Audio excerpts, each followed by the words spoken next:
수행을 한다라고 하는 것은 수행을 해본 사람이든 전혀 하지 않았던 사람이든 어쨌든 간에 수행한다라고 하는 것은 모든 사람들에게 그게 뭔가가 좋아진다라고 하는 그런 의미를 내포하는 거잖아요. 그쵸? 근데 이제 수행을 해서 결과적으로 지금보다 더 좋아진다라고 하는 것은 과연 어떤 의미인가에 대해 생각을 해보면 그거는 결국 뭐예요? 마음의 힘이 좋아지는 것이잖아요. 마음의 힘이 좋아지고 그 선법의 힘이 좋아지고 불선법, 번뇌가 약해진다라는 것입니다. 사띠 사마디 지혜, 오력의 힘이 좋아지는 것입니다. 수행을 잘한다라고 하는 것은 뭔가 이렇게 집중을 잘한다라는 그런 의미가 아니라 여기에서는 바른 견해로서 마음이 꾸준하게 계속 알아차림을 한다라는 의미입니다. 그 결과 사띠를 비롯해서 오력의 힘이 이제 좋아지는 것이죠. 수행을 바르게 하지 않으면 수행을 하더라도 번뇌가 일어납니다. 그리고 때로는 수행을 바르게 하고 있어도 잘할 때에도 번뇌는 일어날 수 있습니다. 아직 사띠와 지혜의 힘이 충분하지 않으면 알아차림이 있어도 번뇌가 일어날 수 있는 거예요. 이게 바로 어떤 마음의 균형에 관한 것이죠. 근데 그렇게 번뇌가 일어나더라도 그때는 그 번뇌를 또 대상으로 지켜보고 있기 때문에 크게 문제가 되지는 않습니다.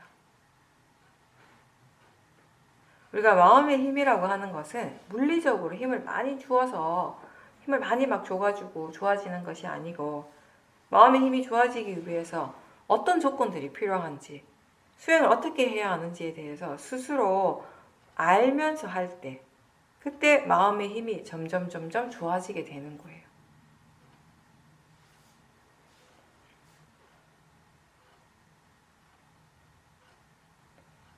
마음의 힘이 좋아지는 것도 조건에 따른 것이고 마음의 힘이 안 좋아지는 것도 나빠지는 것도 조건에 따른 것입니다.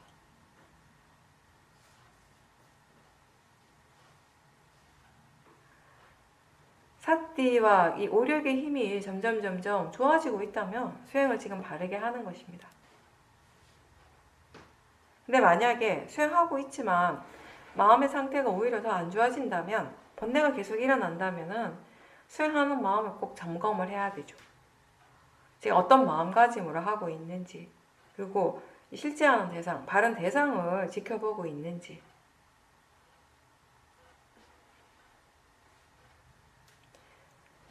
항상 대상 쪽이 아니라 수행하는 마음 쪽에 관심을 두려고 노력해야 합니다.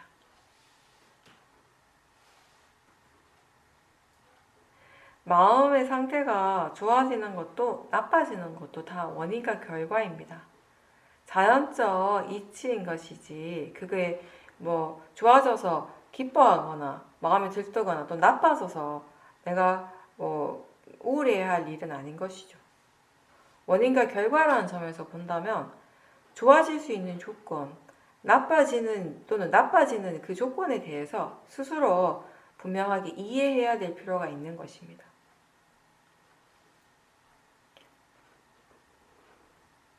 우리가 어떤 마음의 상태에 대해서 이건 좋은 것이다 라고 생각하고 탐심으로써 반응을 하게 되면요.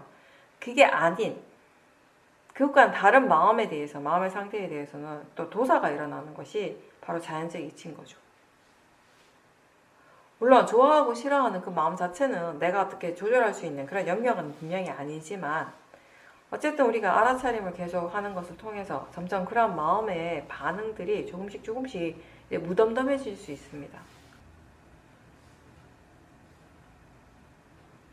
우리가 지금 체험하고 있는 마음의 상태는 결국 그 각각의 조건에 따라서 드러나는 결과인 것입니다. 수행의 목적에 대해서 우리는 법에 대해서 이해하는 것, 바르게 이해하는 것이다 라고 얘기를 하죠. 근데 우리가 알아야 할 점은 그렇게 하기 위해서 우리가 할 수 있는 전부는 사실 바른 마음가짐으로 바른 견해로서 알아차림을 잊지 않고 계속 하고자 하는 노력, 그게 전부인 것이죠. 사실은 자연스러운 노력이라고 하는 것, 바른 노력이라고 하는 것은 어떤 특정한 결과에 대해서 원하고 바라는 마음 없이, 탐심 없이 이 수행을 꾸준하게 계속 하고자 하는 마음의 힘입니다. 오력의 균형이 맞고 특히 지혜의 힘이 좋을 때는 이 마음이 점점점 더 부드러워지고 유연해지고, 그러면서 어느 한쪽만을 고집하지 않고 여러 부분들을 다 고려하는 그런 여유와 배려심이 생기게 됩니다. 지혜가 주는 여유인 것이죠.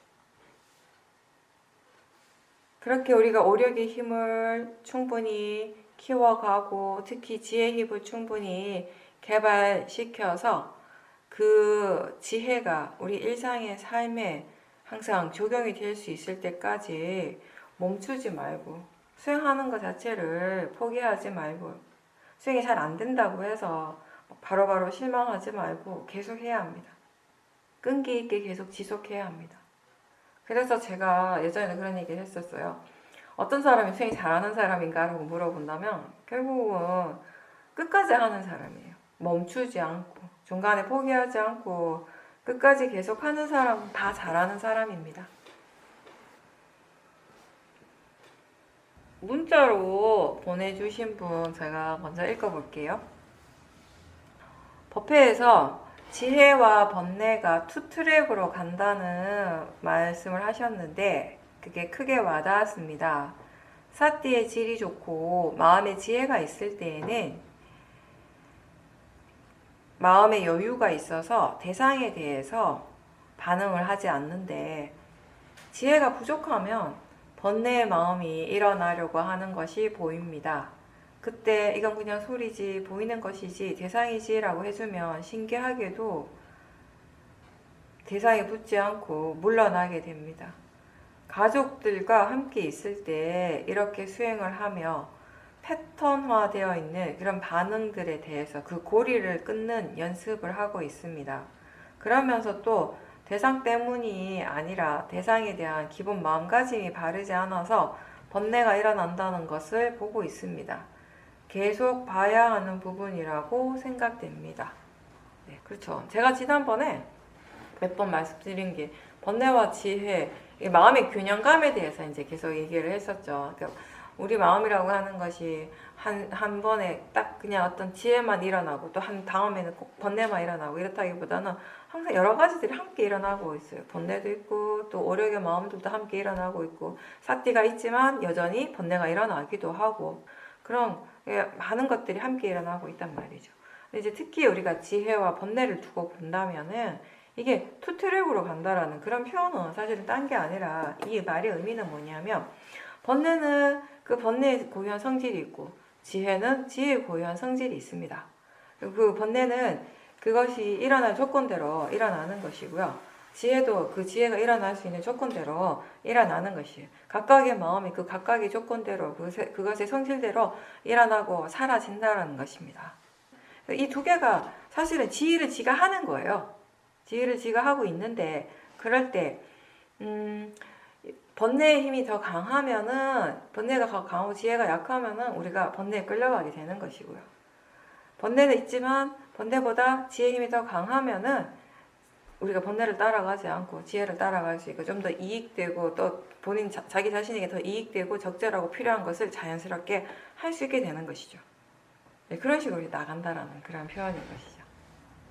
그래서 우리는 처음 수행하고 아직 수행하는 것이 충분히 능숙하지 않는 사람들은 힘들겠지만 이제 알아차림하는 것이 충분히 능숙한 분들은 이런 것들이 이렇게 이 두 가지가 번뇌는 번뇌대로 지갈 길을 가고 지혜는 지혜대로 지갈 길을 가는 이 두 가지를 전체적으로 지켜보는 마음이 있도록 하라는 것이죠. 그런 식으로 수행을 해보라는 것이죠.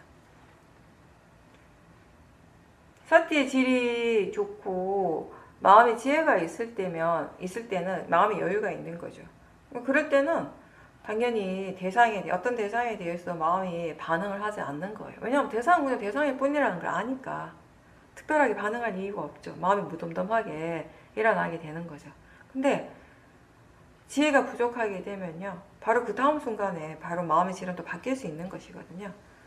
지혜가 부족하게 되면 아까 이렇게 쭉 두 개가 함께 가다가 지혜 힘이 좋을 때는 전혀 번뇌 영향을 받지 않지만 이 지혜 힘이 뚝 떨어지게 되면 이 번뇌가 또 살랑살랑 일어나서 뭔가 자기식의 표현을 하려고 하는 거예요. 말이나 어떤 그런 행동으로서 표현되어지려고 하는 것이 이제 보이는 거죠. 그런 것들이 보인다라고 하는 건 사실 이분이 그 수행하는 마음의 힘이 굉장히 좋은 상태예요. 아직 번뇌가 완전하게 일어나서 본인의 표현을 하지 않고 있지만 뭔가 일어나려고 꼬물꼬물꼬물 하고 있는 그 상태에도 뭔가 알아지고 있다라면 마음이 지금 그런 번뇌가 일어나고 싶어 한다라는 거, 일어나려고 한다라는 것을 느낌적으로 아는 것이거든요. 그걸 알아차릴 수 있다라고 하는 것은 그만큼 미세한 대상을 볼 수 있는 마음의 힘이 있다라는 것이죠. 수행하는 마음의 힘은 딴 게 아니라 사실 지혜의 힘이에요. 지혜. 사티 사마디 지혜가 함께 있는 상태죠. 근데 그럴 때 번뇌가 꼬물꼬물 일어나려고 할 때 그때 아니 그냥 단지 소리일 뿐이고 그냥 보이는 것일 뿐이다라고 그냥 단지 대상일 뿐이다라고 얘기해주면 그렇게 일깨워주면 신기하게도 마음이 이렇게 물러난다라는 것이에요.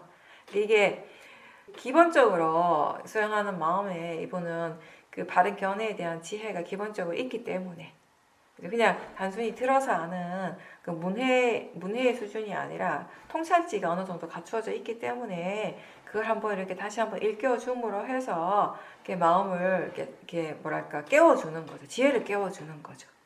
물론 번뇌 힘이 그냥 확 강해져 버리면은요, 아주 강해졌을 때는 이렇게 일깨워줘도 별로 효과가 없을 때가 있어요. 근데 지금 같은 경우는 미리 봤잖아요. 번뇌가 아직 완전하게 막 강해지기 전에 꼬물꼬물 일어나려고 할 때 그걸 바로 알아차리고 그랬기 때문에 아직 이 번뇌 힘이 약한 상태이기 때문에 이렇게 일깨워주는 것만으로도 충분히 효과가 있는 것이에요.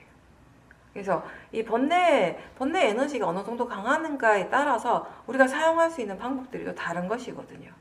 번뇌가 별로 강하지 않으면 그냥 단지 알아차림만으로도 번뇌가 사라지기도 하고요. 바른 견해에 대해서 생각해주는 것만으로도 번뇌가 사라지고 약해집니다. 근데 이미 그 번뇌가 그때 그러한 타이밍을 놓치고 번뇌가 이미 강해져 버렸다면요. 그렇게 알아차리고 일깨워주는 것만으로는 또 부족하게 되는 것이죠. 가족들하고 함께 있을 때 이제 수행을 하니까 마음을 계속 지켜보니까 어떤 이미 뭔가 익숙해져 있는 그 패턴화되어 있는 마음의 반응들을 보게 되는 것이에요. 여러분들 어떤 말인지 이해가 충분히 되죠. 우리가 어떤 특정한 상황에서 어떤 사람들과 함께 있을 때 일어나는 그런 마음들이 있거든요. 어떤 사람에 대해서 내가 그 사람을 굉장히 좋아하면 집착이 있고 좋아하는 마음이 강하면은 그 사람은 어떤 말을 하든 어떤 행동을 하든지 간에 모든 게 용서가 되고 그 사람과 함께 있을 때 일어나는 마음의 느낌들은 계속 좋은 거예요. 근데 반대로 또 내가 별로 안 좋아하는 사람하고 함께 있을 때면은 그 사람에 대해서 이미 싫어하는 마음이 기본적으로 이제 계속 일어나고 있기 때문에 그 사람이 똑같은 말과 행동을 해도 거기에 대해서는 싫어하는 마음이 일어나는 것이에요. 마음이 어떤 식으로든 그렇게 이렇게 뭔가 이렇게 이미 정해져 있는 것들이 많은 거예요. 그런 것들을 이제 우리가 수행을 하면서 그거를 나라고 보지 않고 내가 이렇다라고 보지 않고 저 사람이다라고 보지 않고 다 그냥 알아지는 대상으로 보고 자연적 이치로서 이렇게 받아들이면서 지켜보기 때문에 이미 그렇게 고정되어 있는 어떤 그런 패턴들이 이제 그게 끊어질 수 있게 되는 것이에요. 그렇게 수행을 통해서. 그게 우리가 수행을 할 때 우리에게 체험되어지는 가장 뭐랄까 좋은 이익 중에 하나인 것이죠. 그죠? 이미 어떻게 그 패턴화되어 있는 고착되어 있는 그런 번뇌의 사슬이라고 할까요?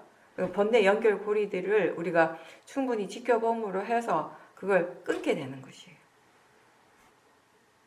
번뇌가 일어나는 것은 결국 대상 때문이 아니라 마음가짐이 바르지 않아서 일어난다라는 것을 지금도 이미 알고는 있지만 이 부분에 대한 것은 계속 지켜봐야 하는 거라고 그렇게 말씀하셨어요. 당연하죠. 이거를 알긴 알지만 이해는 하고 있지만 그 이해가 아직 충분하지 않으니까요.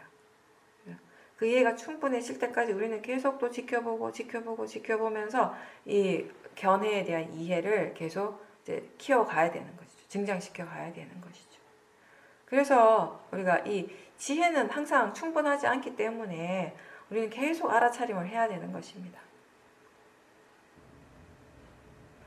지난번에 친구분이 갑자기 사고로 뇌사 상태가 됐다라고 그런 말씀을 하셨는데, 이제 그 친구분이 깨어나지 못하고 이제 돌아가셨다라고 하네요. 너무 허망하고 슬프지만, 그때 이제 우리가 인터뷰 했을 때처럼 좀 더 이렇게 마음이 냉정한 상태로 수행을 하셨다라고 합니다.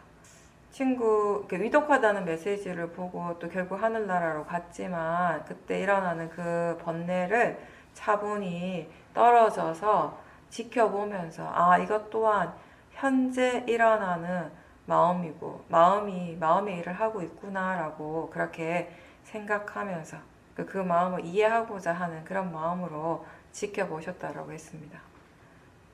여러 가지 마음이 일어나는 것을 보면서 그때그때 견해를 바로바로 체크해 줬고, 지금은 이제는 좋은 마음으로 그 친구를 생각하고 기도하면서 수행하고 있다라고 하셨어요.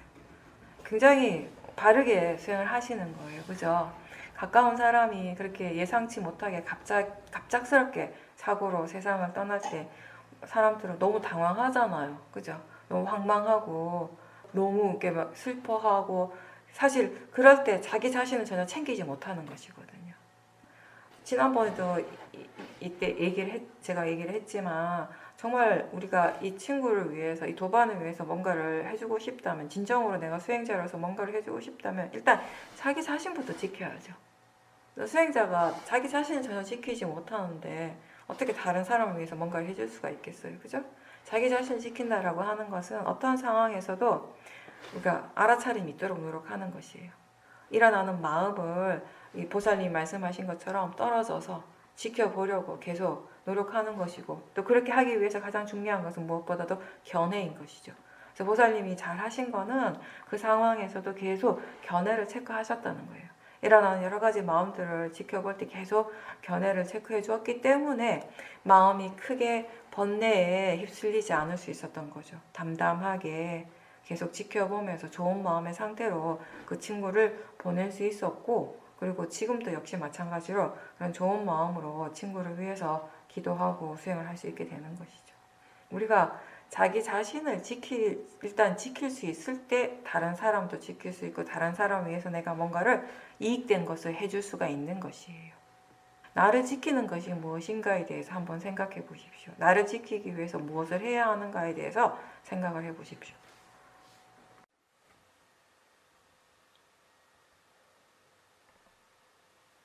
네, 보살님께서는 그동안 수행을 하면서 본인이 거의 무의식적으로 집중해서 생기는 사마디에 대해 그걸 굉장히 중요하게 여기고 있다라는 그 사실을 문득 알게 됐다라고 하셨어요. 그러면서 알아차림이 계속 이어지도록 하는 그 힘은 결국 지혜가 가장 우선이 된다라는 것도 함께 알게 되었다라고, 이해하게 되었다라고 하셨습니다. 예전에는 수행을 하다가 사티가 없고, 그리고 사마디가 사라지게 되면 마음이 게을러지고, 또 어떨 때는 수행하는 것 자체를 포기하기도 하는 그런 일들이 종종 있었는데, 지금은 그 사티 하나하나의 그 가치가 정말 중요하다라는 것을 새로 이렇게 느끼고 있다라고 하셨어요. 그러면서 이제 수행이 조금 달라지는데, 이 알아차리는 마음이 매우 정성스럽게 그렇게 된다라고 하셨습니다. 그리고 이제는 예전에 비해서 마음이 대상 쪽에는 정말 관심이 없고, 실제 하는 쪽으로 마음의 관심이 계속하고 그쪽으로 계속 향하고 있다라고 하셨습니다.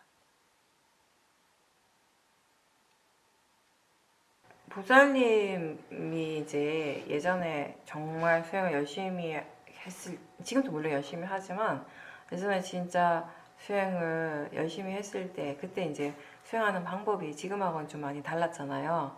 그때는 이제 대상 쪽에 굉장히 집중하는 수행, 막 완전히 정말 이렇게 완전히 대상이 훅 들어가가지고 계속 이렇게 강력하게 그 사마디를 키워가는 그런 수행을 했었고, 아마 그때 보살님이 마음이 좋다, 마음의 힘이 좋아졌다라고 그렇게 스스로 느낄 때 가장 좋아졌던 부분이 아마 사마디의 부분이었을 거예요. 대체로. 사실 우리가 지금 여기에서 제가 오늘도 그런 표현을 몇 번 했지만 마음의 힘이 좋아졌다, 마음이 좋아졌다라고 표현할 때 그거는 사띠의 힘이 좋아지는 거, 사띠, 사마디, 지혜가 다 포함되는 것이에요. 그죠? 근데 사실 우리가 그런 표현을 할 때 가장 중점이 되는 것은 지혜의 부분이거든요.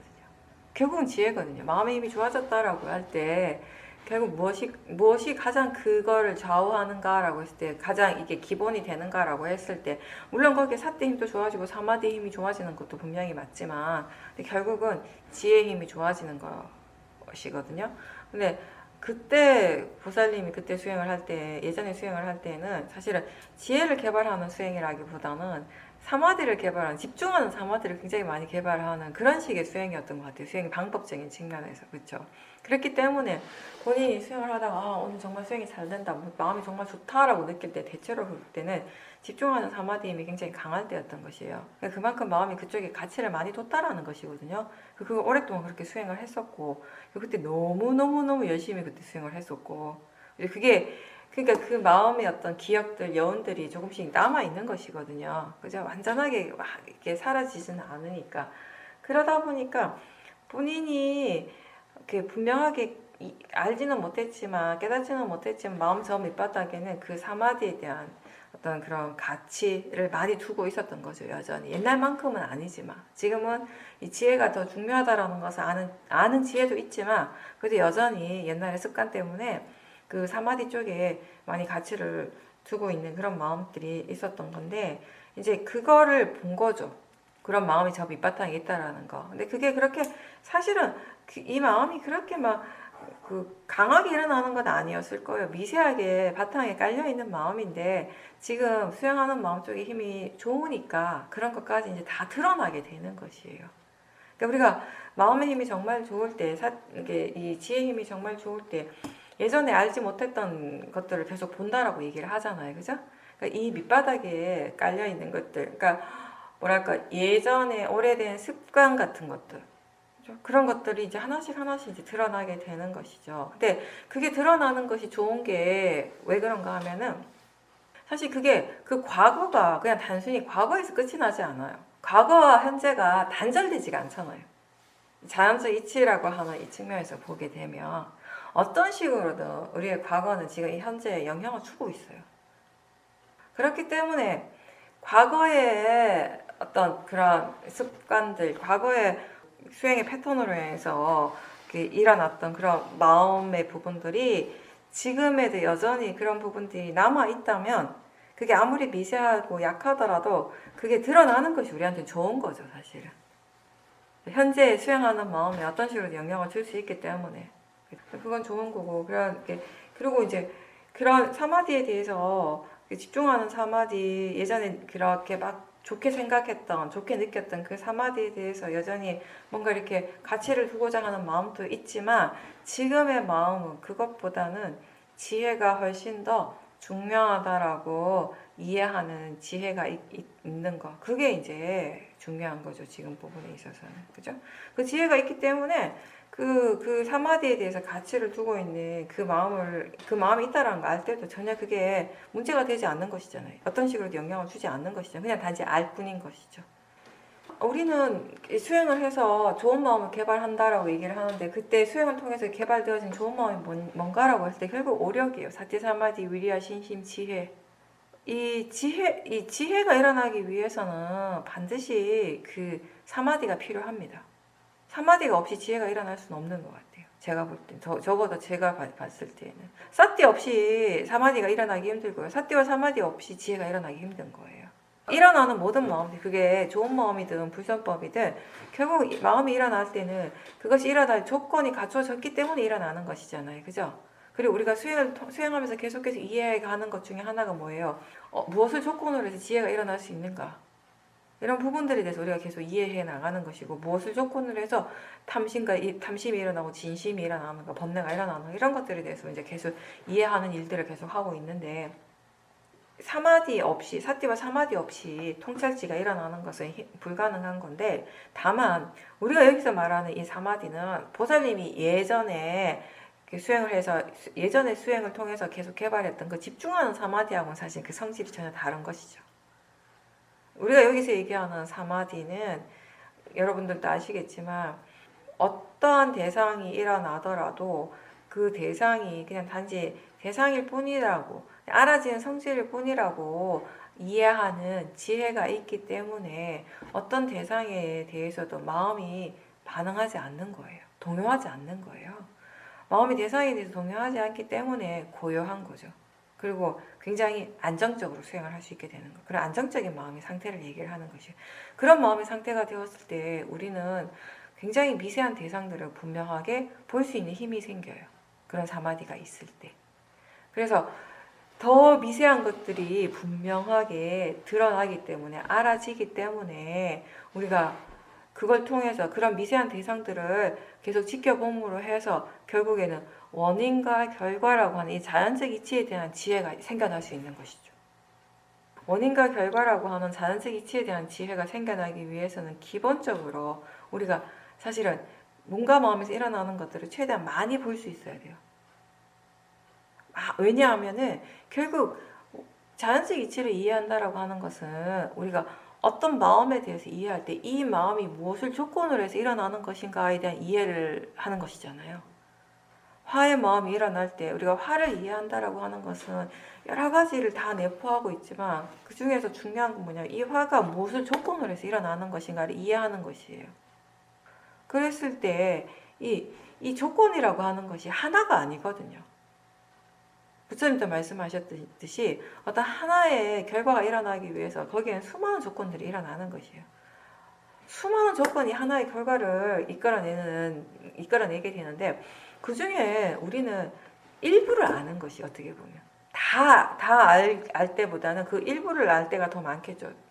근데 이 사마디, 위파사나 사마디가 있을 때 우리가 그 더 많은 대상들을 더 분명하게 알게 된다라는 것이에요.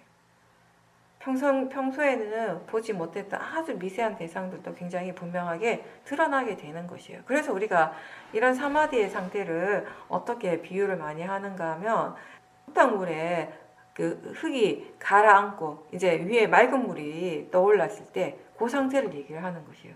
흙탕물일 때는 흙이 막 이렇게 위로 올라와 있을 때는 어떤 것도 비춰볼 수가 없잖아요. 근데 그 흙이 밑으로 가라앉게 되면, 그래서 윗물이 맑아지게 되면 그 맑은 물에는 우리가 많은 것들을 비춰볼 수 있게 되는 것이에요. 많은 것들이 거기에 드러나게 되는 것이에요.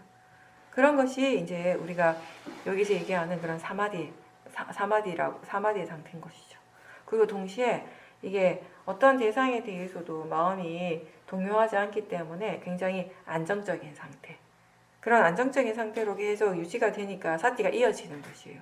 마음이 만약에 대상에 대해서 바른 견해가 없다면은 어떤 대상이 일어나면 그 대상에 대해서 좋아하는 마음이 일어나고 또 다른 대상에 대해서 싫어하는 마음이 일어나고 마음이 계속 대상들에 대해서 이러쿵저러쿵 판단하고 좋아하고 싫어하는 마음이 계속 일어나면 어떻게 사티가 이어지겠어요?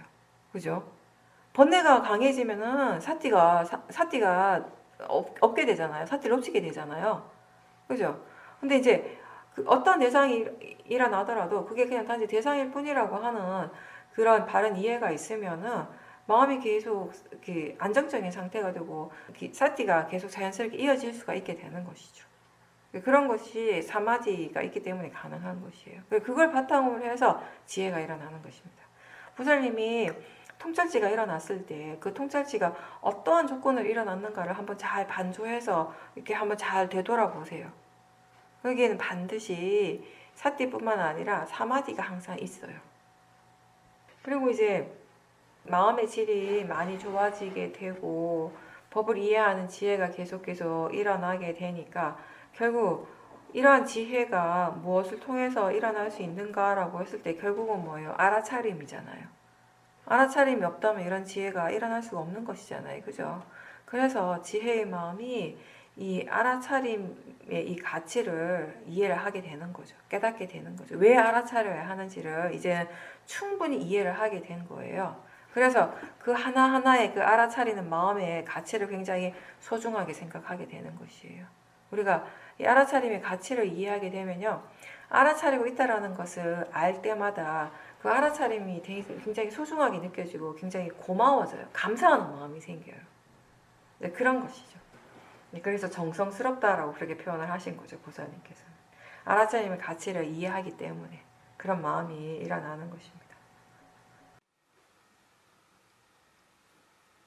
보살님께서 손자하고 함께 손자 친구들에 대해서 이야기를 하는데, 다른 아이들에 대해서 얘기할 때는 마음이 이제 따뜻하고 좋았는데, 유독 한 아이에 대해서 이야기를 할 때는 보살님 마음에서 뭔가 딱딱하고 좀 안 좋은 그런 느낌들이 올라왔다라고 하셨습니다. 그래서 이게 뭔가 싶어서 조사를 하면서 수행을 했는데, 나중에 알게 된 게 이제 그 아이가 지금까지 보여진 그런 모습들, 행동하는 그런 모습들, 그런 태도가 있는데, 그게 보살님이 기존에 가지고 있던 올바른 행동, 올바른 태도가 무엇인가에 대한 그런 기준과는 좀 다른, 거기에 반하는 그런 모습들을 많이 보게 됐다라는 거죠. 그러면서 자신도 모르는 사이에 그 아이에 대해서 좀 안 좋은 그런 생각들, 그런 판단들을 하게 되고, 그게 그 보살님 안에서 계속 이제 쌓여가고 있었던 거죠. 그러다가 이제 기회가 되니까 나도 모르는 사이에 그런 것이 이제 나타난 거죠. 표출이 된 거죠. 그러면서 이제 보살님께서 이제 여러 가지를 다시 알게 되셨는데, 예전에 그 손자와 그 아이가 함께 놀고 있을 때, 그 아이들 모습을 보고 할 때, 그때 아무래도 그 알아차림이 좀 부족했었던 것 같다라는 거. 그래서 그 아이에 대해서 그때도 사실 안 좋은 그런 생각이나 느낌이 일어났는데, 그때 이제 알아차림이 좀 부족했기 때문에 그런 이제 부정적인 것들, 부정적인 마음들이 올라오는 걸 잘 몰랐다라는 거. 그래서 좀 더 세심한 주의를 기울이는 게 이제 필요하다라는 것 또한 이제 아시게 됐고, 그리고 이 수행을 통해서 우리가 이렇게 바른 마음이 생기면 그게 말이나 행동으로 이제 나타난다라는 거. 말과 행동이 부드럽고 올바르게 이제 된다라는 것을 자주 경험을 하면서 이 바른 마음 자세를 가지는 것이 정말 중요하다라고 하는 것을 다시 한번 생각했다라고 하셨습니다. 이 마음이라고 하는 것은 조건에 따라서 반응이 바로바로 나타나기 때문에 바른 마음가짐, 바른 마음을 일으키고 가지는 것이 중요하다라고 다시 한번 느꼈다라고 하셨습니다.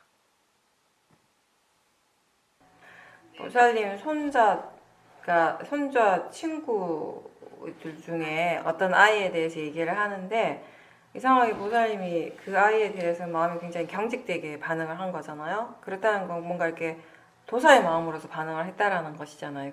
그래서 왜 이렇게 손자 친구 그냥 꼬마 애기일 뿐인데 마음이 그런 식으로 이제 반응하는 것에 대해서 스스로 이해가 잘 안 됐어요. 그랬을 때 그게 왜 그런가에 대해서 막 이렇게 생각을 하기보다는 그냥 일단 이게 뭐지? 라고 생각해주고, 그때 그 마음에 대해서 더 이상 막 이렇게 관심을 가지기보다는 그냥 한번 이렇게 궁금한 마음으로 질문을, 이게 뭔가? 라고 질문을 하고는 그냥 툭 던져놓다라고 하셨어요. 그죠? 그렇게 하신 건 잘하셨어요. 이런 식으로 수행하시는 거는 바르게 하는 거예요. 우리가 일상생활에서 일어나는 마음들에 대해서 이제 알아차리다 보면 어떤 부분들은 충분히 그게 마음이 왜 그런 식으로 일어나는지에 대해서 충분히 이해가 되지만, 간혹 어떤 마음에 대해서는 전혀 이해가 안 될 때가 있잖아요. 그죠? 지금처럼 어떤 특정한 사람에 대해서 불쑥 일어나는 마음인데 이 마음이 왜 이렇게 일어나지? 라고 본인 스스로 이해가 안 될 때가 있어요. 근데 그럴 때 그게 왜 그렇지라고 그냥 계속 생각하는 건 별 의미가 없어요. 사실 그냥 툭 이렇게 지금 보살님 하신 것처럼 이게 뭐지? 이 마음이 뭐지? 라고 한번 그냥 질문 한번 하고 궁금해하면서 일단 한번 이렇게 툭 던져놓고 마음은 계속 이제 수행을 하는 거죠. 계속 이제 수행을 하다 보니까 이제 보살님이 뭔가 이렇게 나중에 그 안에서 이렇게 드러나는 것들이 이제 있었던 거죠.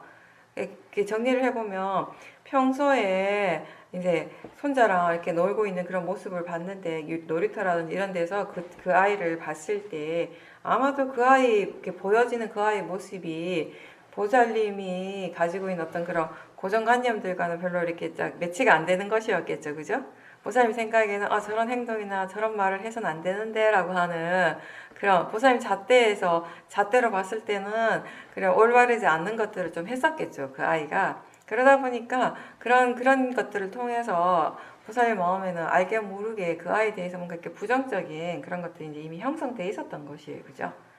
근데 그게 이제 그런 부정적인 그 아이를 향한 그런 부정적인 생각들이 부정적으로 판단하는 그런 마음들이 일어나고 있을 때 그때 사띠가 없어서 별로 그걸 바르게 바로바로 알아차리지 못했던 거죠. 그 아이에 대해서 그런 마음이 일어났다라는 것을 알지 못했기 때문에 그죠? 나중에 이제 손자가 그 아이에 대해서 이야기를 할 때 보살님 마음이 화로서 툭 반응하는 것에 대해서 순간적으로 이해가 안 됐던 것이에요. 근데 그 마음을 차근차근 이렇게 되짚어 보니까 조사를 해보니까 내가 이미 이전에 그 아이를 볼 때 그런 부정적인 그런 생각이 일어나고 있었구나라고 하는 걸 이제 그때 알게 된 거죠. 그러면서 역시 이 마음이라고 하는 것은 정말 그냥 조건 지어지는 대로 일어나는 것이라는 거예요. 우리가 그 조건이 무엇인지에 대해서 분명하게 잘 모르기 때문에 어떤 특정한 마음이 일어날 때 이게 뭐지? 이거 왜 이렇게 일어나지? 그러면서 이해를 못하는 것이지. 우리 마음에 대해서 충분하게 지켜볼 수 있는 그런 힘이 있을 때에는 일어나는 모든 마음들이 납득이 되어질 수밖에 없어요. 왜냐하면 모든 마음들은 그것이 일어날 조건 갖춰진 대로만 일어나는 것이기 때문에 그냥 지 맘대로 일어나는 마음은 아무것도 없어요. 모든 것들이 조건 지어져서 일어나는 거예요. 우리에게 일어나고 있는 몸과 마음에서 일어나고 있는 모든 현상들은 다 조건 따라서 일어나는 것이에요. 그렇다라고 하는 건 결국 그 조건이 달라지게 되면 우리에게 경험되어지는 것 또한 다르게 되는 것이에요. 눈에 보이는 형상들, 귀에 들리는 소리 이러한 것들이 그 조건이 달라지게 되면 그 만남의 조건이 달라지게 되면 얼마든지 그걸 체험하는 마음의 상태가 달라지게 되는 것이에요. 이미 어떤 고정관념을 가지고 우리가 대상을 볼 때 그리고 바른 마음가짐을 가지고서 대상을 알아차릴 때 마음이 느끼고 반응하는 것은 전혀 다르겠죠. 육문에서 이런 현상들이 여러 가지 다양한 현상들이 일어날 때 우리의 마음은 이것들에 대해서 일어나는 그대로 있는 그대로가 아니라 이미 가지고 있는 이미 마음이 이렇게 축적되어 있는 그런 정보 고정된 어떤 그런 고정관념들 그런 견해 이런 것에 따라서 지금 일어나는 것을 다시 재해석하고 판단하는 일을 계속 하게 되잖아요. 그래서 마음이 지금 그것에 대해서 어떤 식으로 해석하고 이거 어떻게 판단하는가에 따라서 그 대상에 대해서 그 대상에 대한 마음의 반응이나 느낌은 이렇게 바뀌는 것이거든요. 근데 사실 우리가 보이고 들리고 느끼고 하는 그 자체는 누구에게나 똑같은 작용이잖아요. 작용은 그냥 작용일 뿐인 것이잖아요. 보이는 것은 그냥 단지 보이는 것이잖아요. 들리는 것은 그냥 단지 들리는 것일 뿐이고요. 보이는 것 자체가 좋은 것도 아니고 나쁜 것도 아니잖아요. 작용이라고 하는 그냥 그렇게 일어나는 것이에요. 그죠? 그 자체가 좋다 나쁘다라고 우리가 판단할 수 있는 것은 아니에요. 그냥 그렇게 조건 지어져서 일어나는 것일 뿐이지. 근데 그런 것이 일어날 때 그것을 알고 그걸 받아들이는 그 마음의 조건이 다 다르기 때문에 보이는 그 자체, 들리는 그 자체는 그냥 누구에게나 똑같은 작용으로서 일어나고 있지만 그것이 일어날 때 그것을 알고 받아들이는 그 마음의 조건이 다 제각각 다르기 때문에 우리 각자가 경험하는 세상이 다르게 느껴지는 것이에요. 그죠? 누군가에게는 좋은 것이지만 누군가에게는 기분 나쁜 것이 될 수 있고요. 누군가에게 너무 아름다운 소리지만 누군가에게는 졸리는 것이 졸음이 오는 소리가 될 수 있는 것이고요. 똑같은 음식을 먹고 똑같은 냄새를 맡지만 사람에 따라서 그 맛과 향에 대한 반응은 전혀 다르게 일어날 수 있는 것이에요. 근데 어때요? 아는 그 성질 그 자체, 보는 그 성질 그 자체는 다르지 않잖아요. 누구에게 일어난들. 근데 그것을 받아들이는 마음의 조건들이 다 다르기 때문에 견해가 다 다르기 때문에 우린 다른 세상을 체험하는 것이죠. 우리가 똑같은 음악 소리를 들어도 견해가 바른 사람과 그렇지 않은 사람에게 그 마음에서 일어나는 반응들은 또 전혀 다른 것이에요. 똑같은 피아노 소리를 듣지만 우리가 바른 견해로서 들을 때 그냥 그 소리는 그냥 단지 들리는 대상이 되는 것이고 탐심의 마음으로 들으면은 너무너무 그 소리에 대한 좋아하는 마음이 강하게 일어나게 되는 것이고, 탐심의 느낌들이 일어나게 되는 것이고, 전혀 다른 마음의 반응, 전혀 다른 느낌들이 일어나는 것이잖아요. 그죠? 근데 들리는 작용 그 자체는 다르지 않아요. 같습니다. 마음의 조건이 달라지지 않으면요, 우리가 어떤 특정한 대상에 대해서 반응하는 마음은 계속 좀 비슷하게 일어나게 돼요. 그죠? 어떤 특정한 소리에 대해서 우리가 뭔가 항상 그걸 좋아하는 마음이 계속 일어나게 되고, 어떤 특정한 맛에 대해서 막 맛있다라고 생각하고, 맛있다라고 생각하는 그 맛에 대해 좋아하고 집착하는 마음들이 일어나게 되는 것이고, 아까 얘기한 것처럼 어떤 뭔가 이렇게 패턴 지어진 대로 반복되는 그런 성향들이 있을 수밖에 없죠. 그죠? 누군가에게는 이 소리가, 이 맛이 좋은 소리, 좋은 맛이고, 그렇게 믿기 때문에, 그렇게 생각하기 때문에 좋은 느낌이 일어나는 것이고, 탐심으로서 반응하게 되는 것이고, 또 누군가에게는 똑같은 소리가 듣기 싫은 소리예요. 그렇게 싫어하는 마음이 일어나니까 싫은 느낌, 안 좋은 느낌이 일어나는 것이고, 그런 식으로 이제 마음의 패턴 지어지는 것이죠.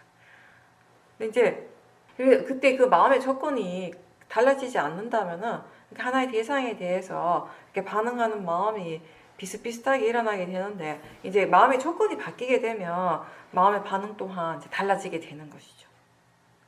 근데 보통 사람들의 마음의 조건은 크게 잘 달라지진 않아요. 그죠? 이미 학습되어진 대로, 우리 어떤 고정관념대로 반복돼서 일어나는 거예요. 계속 반복돼서 일어나다 보니까 오히려 더 그런 패턴들이 뭐랄까 더 고착된다고 할까? 더 강해지는 거죠. 번뇌는 더 강해지게 되는 것이에요.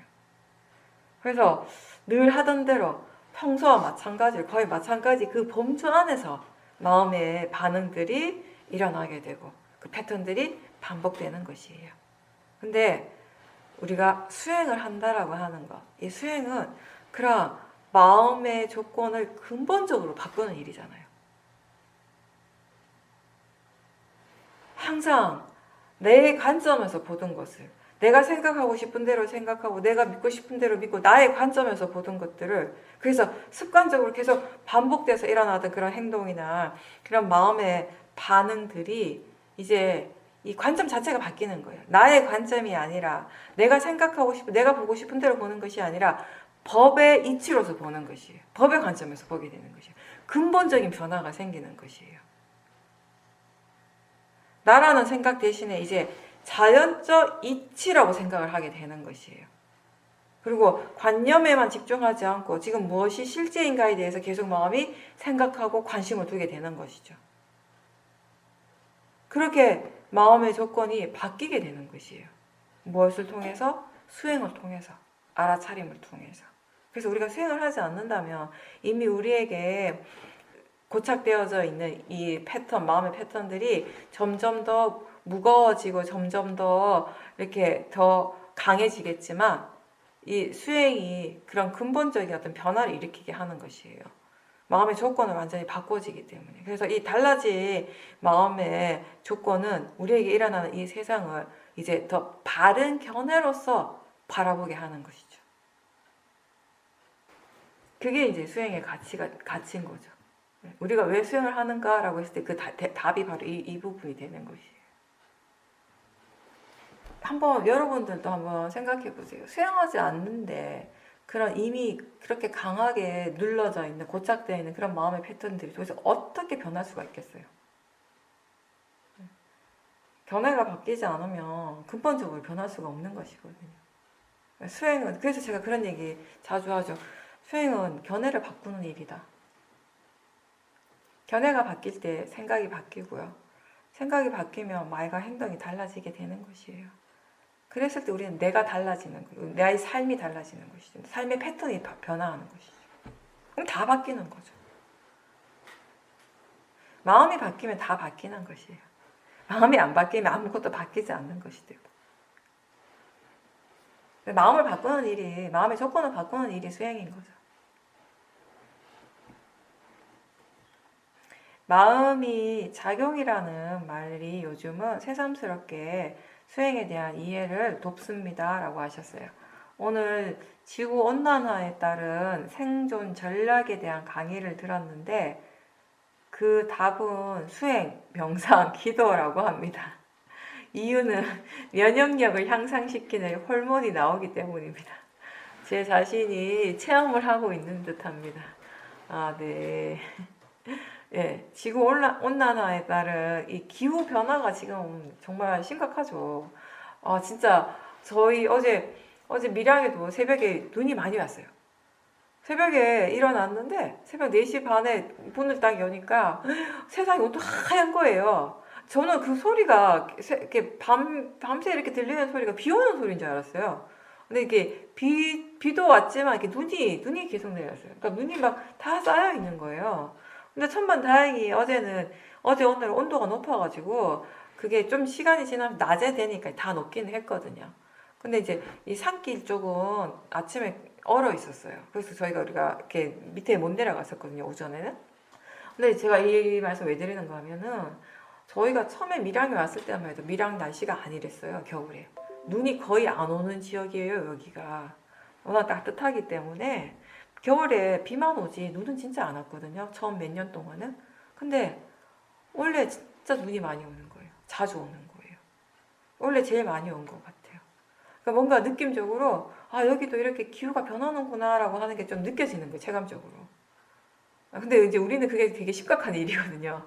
눈이 오면 나갈 수가 없어요. 이 산길이 막혀가지고 눈 때문에 이게 길이 얼어가지고. 그래서 이게 우리한테는 좀 사실 좀 이렇게 심각한 일이기 때문에 진짜 이게 와닿죠, 저한테는 사실. 이 기후가 계속 변한다라고 하는 이 자체가. 그래서 이제 그게 이 지구 온난화에 대해서 여러분 많은 사람들이 걱정을 하고 있죠. 우리가 어떻게 여기에 대응을 해야 되는가, 살아남아야 하는가. 사람들마다 다 각각의 이제 대응책이 있겠죠. 이게 과학자들은 과학자대로 뭐 이렇게 이런저런 이제 얘기를 하는데 이제 여기 이분이 들었던 강의에서는 그 답이 수행하고 명상하고 기도하는 것이에요. 그렇게 할 때 이제 좋은 마음의 에너지들이 나오기 때문에 그런 어떤 호르몬이 나오게 되고 그런 그 호르몬이 면역성을 향상시킨다라고 합니다. 열심히 수행하십시오. 면역성을 키우기 위해서. 아직 초보인데 사띠가 조금이라도 되면 질문 드리겠습니다 라고 하셨네요. 예, 아직 초보시라면요, 다른 것보다는 무엇보다 계속 일상생활에서든 자선이나 행선을 하실 때든 계속 질문하려고 하는 노력을 하십시오. 질문하는 게 곧 수행하는 것이다 라고 생각하시면 돼요. 지금 알아차리는가, 마음이 뭘 아는가, 사띠가 있는가, 아는가, 뭐든 상관없어요. 질문하는 순간 사띠가 있습니다. 지금은 제일 중요한 게 어떻게든 사띠를 최대한 자주 하는 것이 가장 중요하거든요. 근데 그냥 우리가 사띠 해야지라고 해서 사띠가 잘 안 돼요. 마음이 아직 그 수행하는 것에 익숙하지 않기 때문에. 그래서 우리가 생각하는 가장 효과적인 방법이 질문인 것이죠. 알아차리는가, 마음이 뭘 아는가 라고 하는 이 질문은요, 내가 뭘 하고 있든지 간에 함께 할 수 있는 거예요. 뭐 집안 일을 할 때든 아니면 회사 일을 할 때든 사람들하고 대화를 할 때든 밥을 먹을 때든 운동을 할 때든 아는가라고 마음이 생각하는 건 누구나 다 할 수 있거든요. 그래서 그렇게 알아차림을 할 때 뭔가 좀 이렇게 대상에 집중하는 사띠가 아니라 가볍게 알아차림할 수가 있습니다. 우리가 여기서 하는 좁은 사띠는 가벼운 사띠, 하나의 대상만 아는 사띠가 아니라 하나를 알면서 동시에 다른 대상들도 함께 알 수 있는 그런 정도의 가벼운 사띠를 의미를 하기 때문에 최대한 질문은 자주 하도록 노력하시고요. 그리고 가장 중요한 건 일상에서 사띠가 이어지는 것인데 사실 그게 처음부터는 잘 안 되거든요. 그래서 일상에서 사띠가 되기 위해서, 이어지기 위해서 우리가 연습하는 것을 뭘 통해서 하는가 하면 좌선과 행선을 통해서 하는 겁니다. 그러니까 좌선과 행선이 처음에 굉장히 중요한 역할을 하는 것인데, 근데 이제 좌선이라고 해서 꼭 바닥에 정자로 해서 꼿꼿하게 앉아가지고 수행을 해야 된다 이렇게 생각하실 필요는 없고요. 그러니까 좌선이라고 하는 건 딴 게 아니라 앉아서 마음이 알아차림하는 것이 좌선이고요. 행선은 움직이면서 걸으면서 마음이 알아차림하는 것이 행선입니다. 어떠한 형태든 상관은 없어요. 본인이 수행이 잘 되는 것을 하시면 돼요. 이제 처음에는 좌선과 행선을 이제 번갈아 가면서 한번 해보셔요. 하면서 이제 이게 좌선을 할 때 꼭 바닥에 앉지 않더라도 의자에 앉아서 해도 상관없습니다. 다만 마음이 깨어 있는 것이에요. 앉아있대, 의자에 앉아서 편안하게 앉아있대, 마음은 깨어 있어야 하는 거. 몸은 쉬지만 마음은 항상 깨어 있는 것이 수행하는 사람의 기본 자세예요.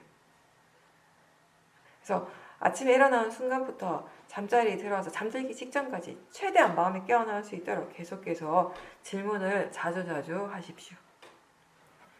그렇게 사띠하는 것을 이제 연습하시면 됩니다.